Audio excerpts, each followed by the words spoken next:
Assalamualaikum warahmatullahi wabarakatuh.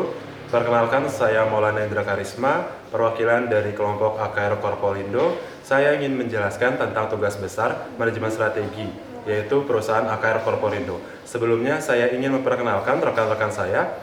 Yang pertama ada Inaya Puspita, ada Aditya Dita Arifin, Kadina Mutiara Hati, Rizka Nurul Aini, Vita Dewi Oktavisea, dan Muhammad Bugi. Sebelumnya, saya ingin menjelaskan sedikit tentang AKR Korporindo. Jadi, Korporindo bergerak pada dua usaha. Yang pertama adalah trading dan distribution, kemudian yang kedua adalah logistik. Visi dari AKR Korporindo adalah menjadi pemain utama di bidang penyedia jasa logistik dan solusi pengadaan untuk bahan kimia dan energi yang ada di Indonesia. Kemudian misi dari AKR Korporindo adalah mengoptimalkan potensi kita untuk meningkatkan nilai para pemegang saham dan pihak-pihak terkait secara berkesinambungan. Selanjutnya, saya ingin menjelaskan tentang audit lingkungan eksternal dari AKR Korporindo. Tools yang dapat digunakan ada berbagai macam, salah satunya adalah Pestel. Saya akan menjelaskan analisis Pestel yang terlebih dahulu.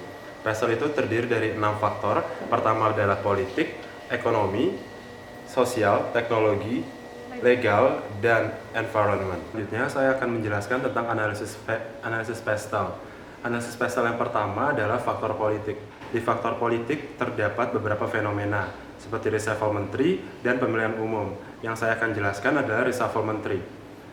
Peluang yang hadir untuk AKR Korporindo adalah persaingan yang semakin ketat dapat meningkatkan daya saing perusahaan, sehingga kedepannya perusahaan dapat semakin mampu untuk bersaing. Namun ancamannya adalah banyaknya penawaran dari para pendatang baru dapat membuat konsumen beralih ke perusahaan lain. Untuk pemilihan umum dapat dilihat pada tabel di slide.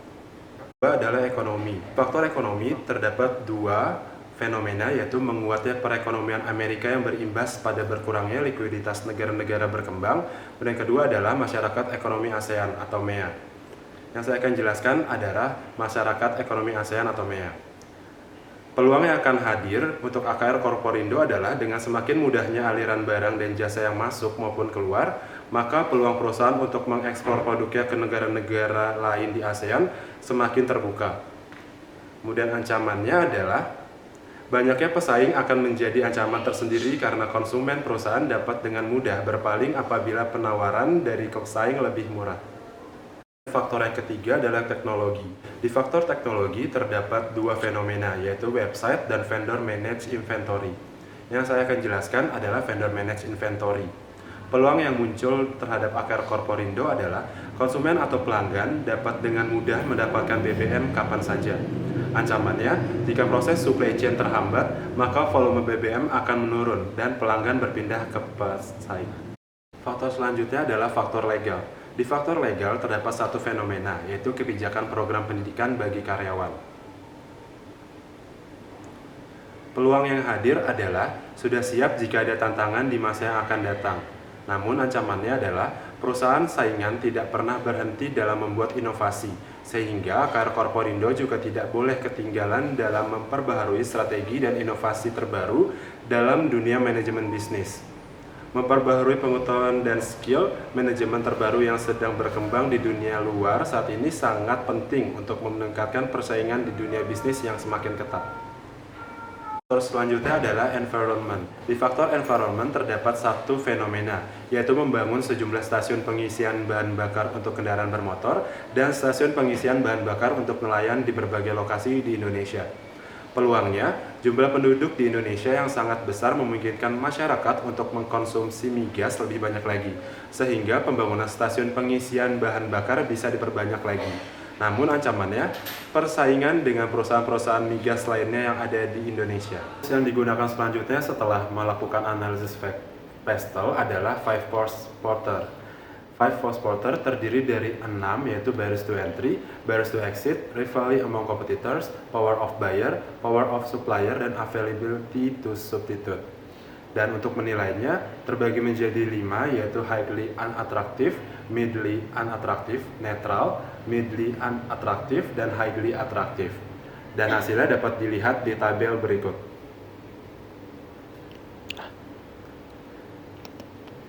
Tool selanjutnya yaitu CPM Matrix. Di dalam CPM Matrix terdapat critical success factor bagi AKR Korporindo. Di antaranya adalah market share, clear strategic direction, inventory turnover, location of facilities, production capacity, prices competitiveness, variety of products, supplier IT capabilities, variety of distribution channel, strong distribution network, effective corporate social responsibility program.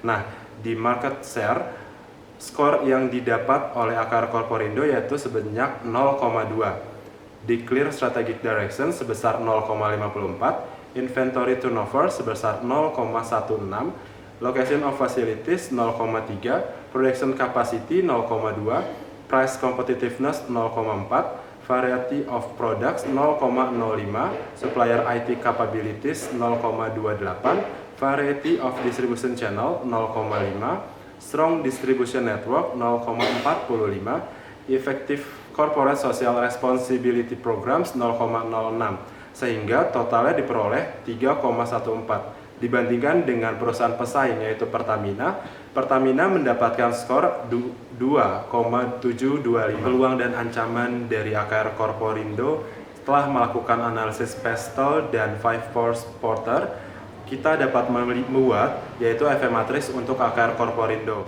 Nah, key factor untuk AKR Korporindo adalah yang pertama, number of competitor, access to latest technology, product feature, asset specialization, government and social restriction, availability of close substitutes, fixed or storage cost, access to raw materials, and scarcity of raw materials.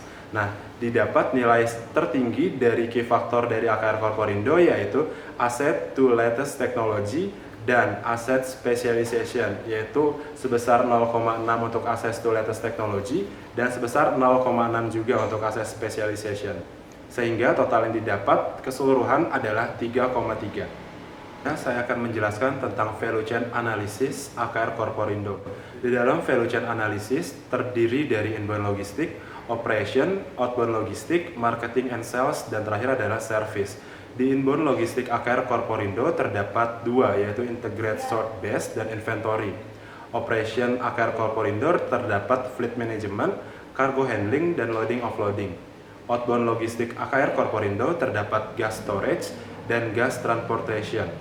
Marketing and sales AKR Korporindo terdapat gas station. Dan terakhir adalah dalam service AKR Korporindo terdapat customer support. Selanjutnya saya ingin menjelaskan tentang internal analysis untuk AKR Korporindo, yaitu kami menggunakan EV Matrix. Di dalam EV Matrix terdapat key internal factors yang dapat dilihat dari strengths dan weakness-nya. Strengths terdapat 6, yaitu yang pertama, efisiensi biaya dan fokus pada pencapaian profit margin dengan weight score sebesar 0,39. Yang kedua, kapasitas tangkap penyimpanan hingga 656.000 kiloliter dengan weighted score sebesar 0,56. Yang ketiga, manajemen resiko yang efektif dengan weighted score sebesar 0,36. Dan yang keempat adalah penerapan sistem pengendalian biaya melalui peningkatan efisiensi pengelolaan operasional yang berkualitas dengan weighted score sebesar 0,33. Nomor 5, model kerja perseroan berada pada level yang sehat dengan weighted score sebesar 0,48. Yang keenam, barriers entry yang tinggi dengan weighted score sebesar 0,36. Dan kemudian saya akan menjelaskan tentang weakness. Weakness terdiri dari 3, yaitu competitive market dengan weighted score sebesar 0,18, SPBU masih sedikit dengan weighted score sebesar 0,2, karyawan yang kurang kompeten dengan weighted score sebesar 0,2. Saya akan menjelaskan tentang corporate strategy yang berada di AKR Korporindo. Terdapat 2 corporate strategy yang digunakan oleh AKR Korporindo. Yang pertama adalah intensive strategy dan yang kedua adalah diversification strategies. Dalam intensive strategies terdapat 2, yaitu market penetration dan product development. Di market penetration, aplikasi di perusahaan AKR Korporindo, unit bisnisnya adalah petroleum retail, penambahan AKR petrol station hingga 129 petrol station pada tahun 2015 dari 103 petrol station pada tahun 2012. AKR Korporindo juga merencanakan penambahan petrol station hingga 149 petrol station dalam tahun 2016. Kemudian di product development, aplikasi di perusahaannya yaitu unit bisnis tetap Petroleum Retail. Pada tahun 2015, AKR mendistribusikan 625.000 solar bersubsidi. Sebelumnya AKR hanya mendistribusikan bahan bakar RON 92 dan Akra 88 saja. Di diversification strategies terdapat dua, yaitu related diversification dan unrelated diversification. Pertama, related diversification, aplikasi di perusahaan AKR Korporindo dengan unit bisnis tetap Petroleum Retail. Pada tahun 2015, AKR mendistribusikan 625.000 solar bersubsidi. Sebelumnya, AKR hanya mendistribusikan bahan bakar RON 92 dan AKR 88 saja. Di unrelated diversification, PT AKR Surabaya Land Court memperluas bisnisnya membangun superblok di kota Surabaya dengan menggandeng Hotel Hilton untuk pembangunan superblok Signature Gallery di kawasan Surabaya Timur, tepatnya di daerah Gubeng, Surabaya. Saya ingin membahas tentang bisnis unit strategi di AKR Korporindo. Terbagi menjadi dua sub bisnis unit. Yang pertama adalah trading and distribution, kemudian yang kedua adalah logistik. Di trading and distribution yaitu ada petroleum. Nah, di petroleum terbagi menjadi dua lagi, yaitu yang pertama adalah industrial dan yang kedua adalah retail. Di industrial terbagi menjadi tiga, yaitu Akra Sol, Akra MFO, dan Akra 88. Di retail terbagi menjadi dua, yaitu Akra Sol dan Akra 92. Bisnis strategi di industrial, yang pertama adalah Akra Sol, bisnis strategi adalah cost leadership strategy. Di Akra MFO, bisnis strateginya cost leadership strategy. Di Akra 88, bisnis strateginya cost leadership strategy. Kemudian di retail, Akra Sol, bisnis strategi cost leadership strategy. Akra 92, bisnis strategi cost leadership strategy. Kenapa cost leadership strategy? Karena cakupannya yang luas namun low cost. Kemudian logistik. Subbisnis logistik terbagi menjadi satu. Yang pertama adalah Land and Sea Transportation. Land and Sea Transportation terbagi menjadi dua, yaitu AKR Sea Transportation dan AKR Transport Indonesia.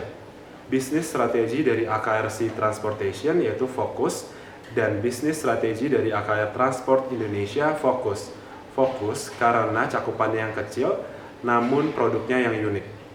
Setelah membuat IV, EV, dan CP Matrix, lalu kita dapat membuat KSPM Matrix untuk AKR Korporindo itu sendiri. Dan hasil dari KSPM Matrix dari AKR Korporindo dapat dilihat pada tabel berikut. Tinjauan keuangan dari AKR Korporindo dan pesaingnya Pertamina. Indikator pertama yaitu Return on Asset AKR Korporindo sebesar 6,8%, Pertamina sebesar 3,17%. Return on Equity AKR Korporindo sebesar 17,0%, Pertamina sebesar 11,71%. Net Profit Margin AKR Korporindo sebesar 5,2%, Pertamina sebesar 3,26%. Current Ratio AKR Korporindo sebesar 1,5%, Pertamina sebesar 167,67%. Debt to Equity Ratio AKR Korporindo sebesar 1,1%, Pertamina sebesar 71,23%. Debt ratio AKR Korporindo sebesar 0,5%, Pertamina sebesar 30,18%. Total aset turnover dari AKR Korporindo sebesar 1,3%, Pertamina sebesar 106,18%.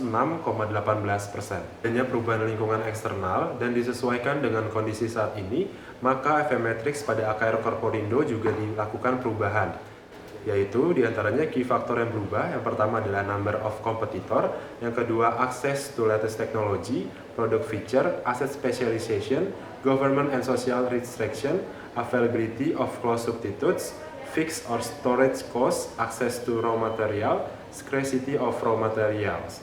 Nah, di number of competitor, skornya sebesar 0,1, access to latest technology sebesar 0,6, product feature sebesar 0,3, Asset Specialization sebesar 0,6, Government and Social Restriction sebesar 0,6, Availability of Close Substitute sebesar 0,05, Fixed or Storage Cost sebesar 0,4, Access to Raw Material sebesar 0,45, Scarcity of Raw Material sebesar 0,4, sehingga totalnya sebesar 3,65. Dari sini, skor yang paling besar yaitu Access to Latest Technology asset specialization, dan government and social restriction. Saya akan menjelaskan tentang strategi internasional dari AKR Korporindo. Negara sasarannya yaitu negara Cina. Peluangnya ada dua. Yang pertama, Cina saat ini memiliki populasi sekitar 1,38 miliar orang pada tahun 2015. Peluang yang kedua, pertumbuhan ekonomi selama kuartal 3 yaitu sebesar 6,7%. Ancamannya ada dua, yang pertama persaingan ketat, yang kedua pemerintahan yang otoriter. Metode go internasionalnya, cabang yang dimiliki penuh karena PT AKR memiliki pelabuhan sendiri di Cina. Strategi internasional, strategi global. Sebuah strategi internasional yang mengasumsikan bahwa produk dan jasa untuk pasar lintas negara telah distandarisasikan. Strategi posturingnya yaitu think global, act global. Strategi bisnisnya yaitu cost leadership. Yaitu etika perusahaan AKR Korporindo. Nilai-nilai perusahaan dari AKR Korporindo yaitu integritas, komitmen, kerja sama tim, komunikasi yang jujur dan terbuka, mempercayai dan menghargai, menciptakan nilai, perbaikan dan berkesinambungan. PT AKR Korporindo memiliki tata tertib untuk setiap insan AKR yang mengatur kepentingan, keselamatan kerja, kerahasiaan, dan informasi. Jika dilihat dari segi CSR yang diterapkan oleh PT AKR Korporindo, PT AKR Korporindo telah melakukan 3 kegiatan CSR. Yang pertama adalah memberikan bantuan mobil ambulans untuk Lanal, yang kedua bakti sosial donor darah bersama dengan Palang Merah Indonesia yang diikuti oleh karyawan AKR di Medan. Kemudian yang ketiga adalah pemberian beasiswa AKR Jakarta dan Surabaya pada tahun 2015. Total siswa berprestasi penerima beasiswa sebanyak 154 anak. Kemudian area CSR, alasan CSR, dari ketiga kegiatan CSR yaitu moralitas. Moralitas artinya hal yang benar-benar harus dilakukan. Kemudian sikap CSR perusahaan, kegiatan CSR pertama yaitu sikap akomodatif, kegiatan CSR yang kedua yaitu sikap proaktif, kemudian sikap CSR perusahaan yang ketiga adalah moralitas. Terima kasih atas perhatiannya. Mohon maaf apabila ada kesalahan. Semoga bermanfaat. Wassalamualaikum warahmatullahi wabarakatuh.